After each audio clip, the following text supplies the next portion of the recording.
आप सभी का हमारे YouTube channel internet study club में स्वागत है। आप अगर इस चैनल पर नए हैं तो YouTube channel internet study club को सब्सक्राइब कीजिए, बेल आइकन दबाइए ताकि जो भी वीडियो बनाए वो आप तक सबसे पहले पहुंचे। और इस वीडियो के माध्यम से करंट अफेयर से संबंधित विभिन्न प्रश्नोत्तरी आप लोगों के सामने लेकर के आए हैं और उस प्रश्न से संबंधित फुल एक्सप्लेनेशन भी लेकर के आए हैं ताकि उस प्रश्न से संबंधित आपको पूरी जानकारी मिल पाए। तो आइए प्रश्नों की तरफ चलते हैं। प्रश्न है, हाल ही में उत्तराखंड के 11वें मुख्यमंत्री कौन बने हैं?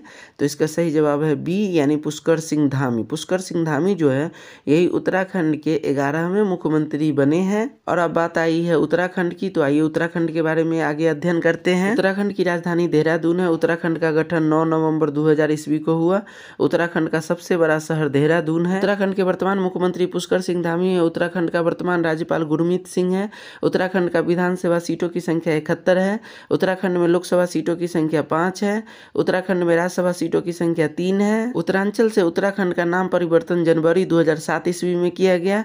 तो उत्तराखंड के बारे में हमें इतनी जानकारी मिलती है। अगला प्रश्न है, WHO ने हाल ही में किस देश को मलेरिया मुक्त घोषित किया है? तो इसका सही जवाब है बी चीन।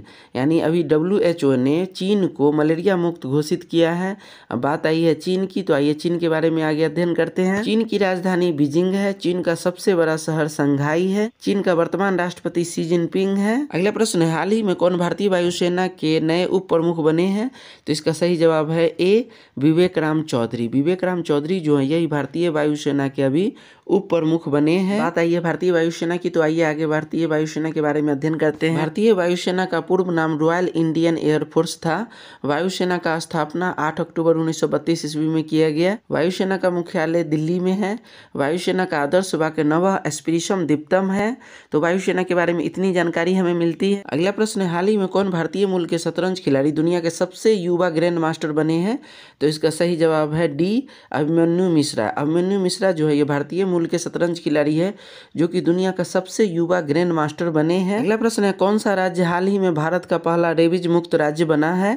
तो इसका सही जवाब है डी गोवा। गोवा जो है भारत का पहला राज्य है जो रेबीज मुक्त बना है। और बात आई है गोवा की, तो आइए आगे गोवा के बारे में अध्ययन करते हैं। गोवा को पुर्तगाली उपनिवेश से स्वतंत्रता कब मिली? तो 19 दिसंबर 1961 ईस्वी को मिली।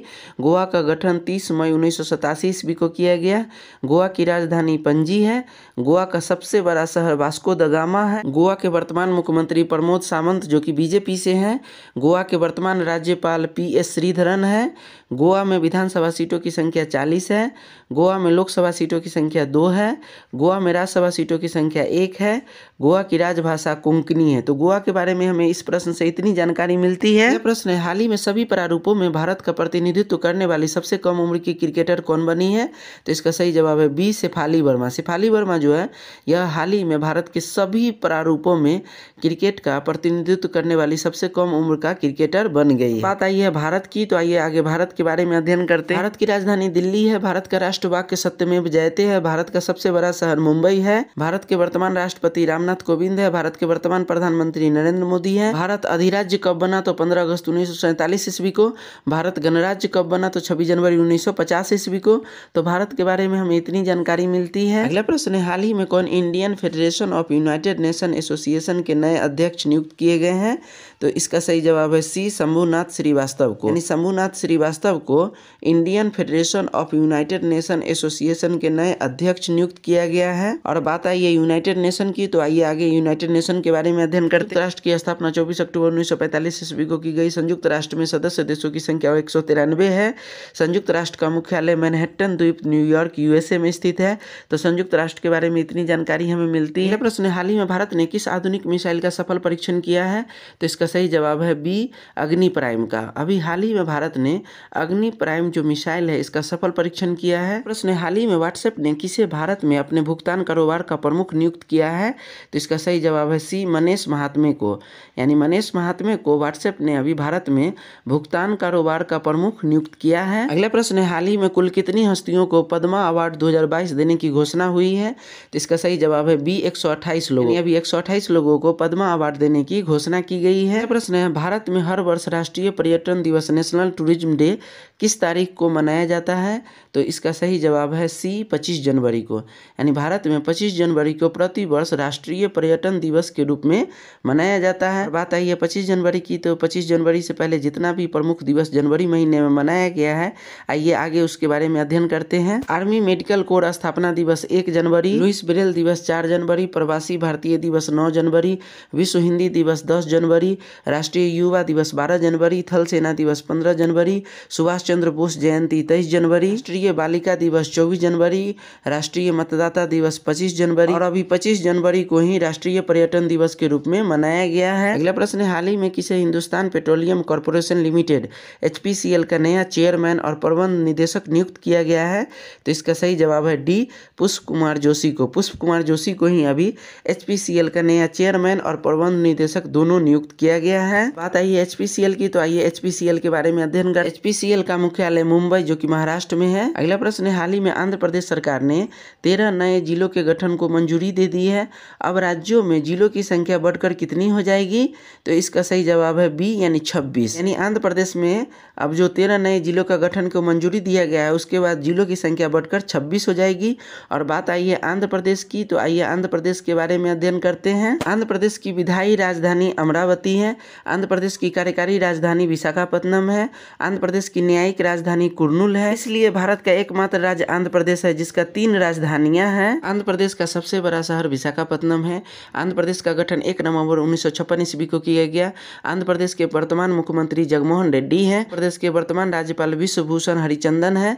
आंध्र प्रदेश में विधानसभा सीटों की संख्या 176 है। आंध्र प्रदेश में लोकसभा सीटों की संख्या 25 है। आंध्र प्रदेश में राज्यसभा सीटों की संख्या 11 है। अगला प्रश्न है, हाल ही में जारी वर्ष 2021 की भ्रष्टाचार अवधारणा सूचकांक में भारत को कौन सा स्थान मिला है?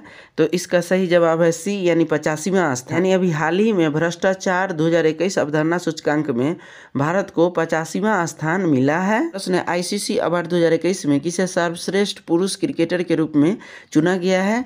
तो इसका सही जवाब है सी शाहीन अफरीदी को। यानी शाहीन अफरीदी को ICC अवार्ड 2021 में सर्वश्रेष्ठ की पुरुष क्रिकेटर के रूप में चुना गया है। और ये शाहीन अफरीदी जो है वो पाकिस्तान की है। तो आइए पाकिस्तान के बारे में आगे अध्ययन करते हैं। पाकिस्तान की राजधानी इस्लामाबाद में है। पाकिस्तान का राष्ट्रगान कौमी तराना है। पाकिस्तान का सबसे बड़ा नगर कराची है। पाकिस्तान का वर्तमान राष्ट्रपति आरिफ अलवी है। पाकिस्तान का वर्तमान प्रधानमंत्री इमरान खान है। तो पाकिस्तान के बारे में इतनी जानकारी हमें मिलती है। अगला प्रश्न है, किस टीम ने national women's ice hockey championship 2022 का खिताब जीता है?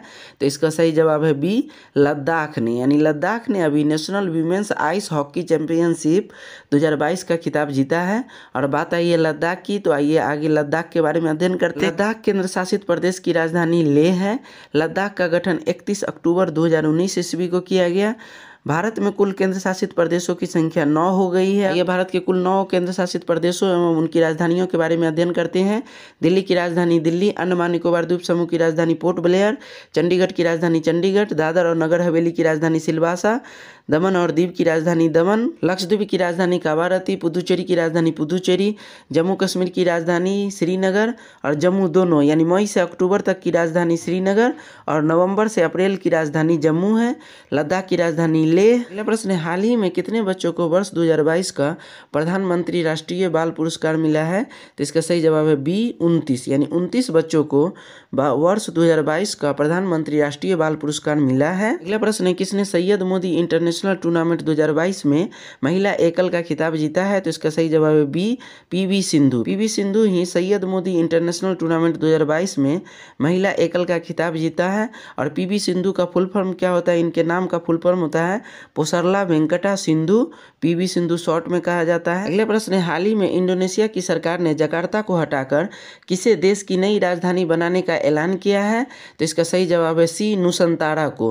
यानी नुसंतारा को इंडोनेशिया ने जकार्ता को हटाकर नई राजधानी बनाने की ऐलान किया है। अगला प्रश्न है, हाल ही में किस खेल से संबंधित पूर्व भारतीय खिलाड़ी सुभाष भौमिक का 71 वर्ष की उम्र में निधन हो गया है? तो इसका सही जवाब है ए फुटबॉल। यानी फुटबॉल के खिलाड़ी जो थे सुभाष भौमिक, उनका अभी 71 वर्ष की उम्र में निधन हो गया है। तो इस तरह से आप लोगों के सामने में करंट अफेयर्स के विभिन्न प्रश्नोत्तरी और उसका फुल एक्सप्लेनेशन आप लोगों के सामने लेकर के आए थे। फिर से कहना चाहेंगे कि YouTube channel internet study club को सब्सक्राइब कीजिए, बेल आइकन दबाइए ताकि जो भी वीडियो बनाए वो आप तक सबसे पहले पहुंचे। और इस वीडियो को अपने फेसबुक व्हाट्सएप ग्रुप में जरूर शेयर करिए और इस वीडियो को लाइक करना मत भूलिए। और इस वीडियो को अंत तक देखने के लिए बहुत बहुत धन्यवाद। और अब आइए इसी वीडियो से संबंधित महत्वपूर्ण 2 प्रश्न आपको देते हैं, जिसका उत्तर आप वीडियो के कमेंट बॉक्स में ज़रूर लिखें, क्योंकि जो आप लिखते हैं वो आपको लंबे समय तक याद रहता है। इसलिए इन प्रश्नों का उत्तर जरूर कमेंट बॉक्स में लिखें। तो आइए पहला प्रश्न है, भारत में हर वर्ष राष्ट्रीय पर्यटन दिवस किस तारीख को मनाया जाता है? तो इसका उत्तर आप अपने कमेंट बॉक्स में लिखिए। किसने सैयद मोती इंटरनेशनल टूर्नामेंट 2022 में महिला एकल का खिताब जीता है? इसका जो भी सही जवाब है वो आपको वीडियो में मिल जाएगा। इस वीडियो को रिपीट करके देखिए और इसका जो भी सही जवाब है उसको आप अपने कमेंट बॉक्स में जरूर लिखिए, क्योंकि आप जो लिखते हैं वो आपको लंबे समय तक याद रहता है। इन 2 प्रश्नों को कमेंट बॉक्स में लिखने के लिए बहुत बहुत धन्यवाद।